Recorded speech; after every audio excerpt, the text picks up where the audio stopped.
It was the graveyard shift, 6 mechanics on the crew that night, an ordinary night until the mixing room called. Mixer 5 was down. They needed help. One of my coworkers answered the call. 2.5 hours later, we had heard nothing. No update, no status, no word on what was wrong or when it would be fixed. The mixing room supervisor called again. This time the maintenance supervisor was irate. The mixer was still down, the mixing room was falling behind, and the mechanic had gone silent. I was sent to investigate. Before I tell you what I found, let me describe what I walked up to. Mixer 5 was a horizontal bar mixer, not a planetary mixer, a horizontal trough machine, the kind designed for extremely high-volume commercial production. 7,500 pounds of sanitary stainless steel construction.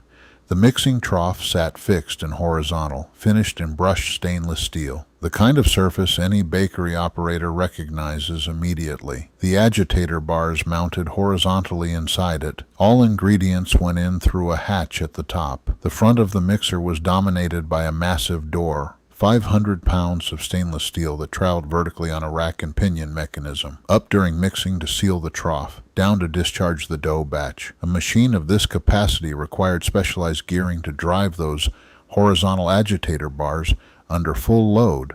When I arrived, the operators were struggling to keep up with production demand on the remaining mixers. Losing a machine capable of mixing 2,500 pounds of dough per batch felt like losing 3 standard mixers at once. I found my coworker on one side of the mixer with an access panel open.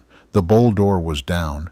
He told me the motor was turning, but nothing else was moving. He had attempted several times to engage the gearing without success. I asked how far he had investigated. He said he had checked everything. Then he gave me his conclusion. The entire gearbox and linkage assembly would need to be rebuilt. I told him what I had seen of the maintenance supervisor's demeanor before I left. That made him uncomfortable. Then I asked if it was all right for me to take a look. I said it carefully. He was territorial about his work, and I had no interest in creating conflict. All I wanted was to get that mixer running. He agreed, with a smugness that told me he was confident I would find nothing different. I walked around the mixer looking for anything that had been missed.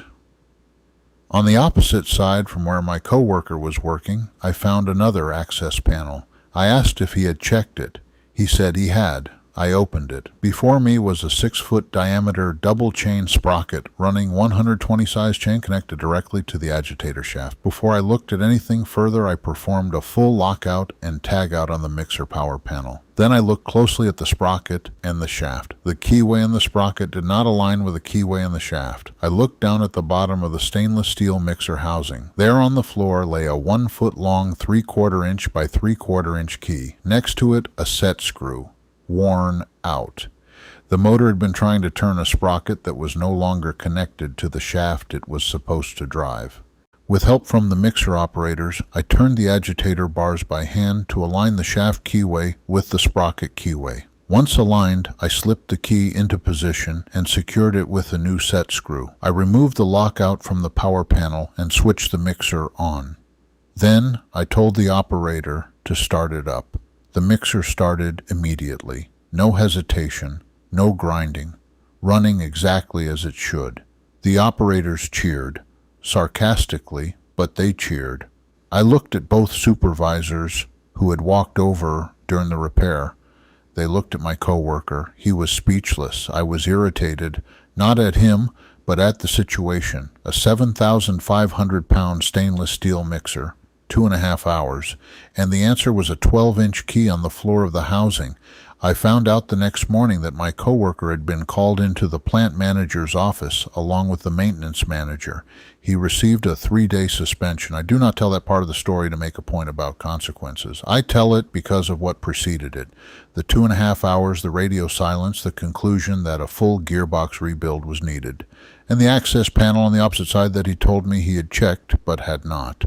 The lesson here is not about technical skill. Any mechanic with enough experience would have found that key eventually. The lesson is about thoroughness. Checking every access point, every panel, every component before drawing a conclusion. And it is about honesty, being willing to say I've checked these things and not those, rather than saying I checked everything when you have not. Those two things, thoroughness and honesty about the limits of what you have done, are what separate a maintenance professional from someone who performs maintenance.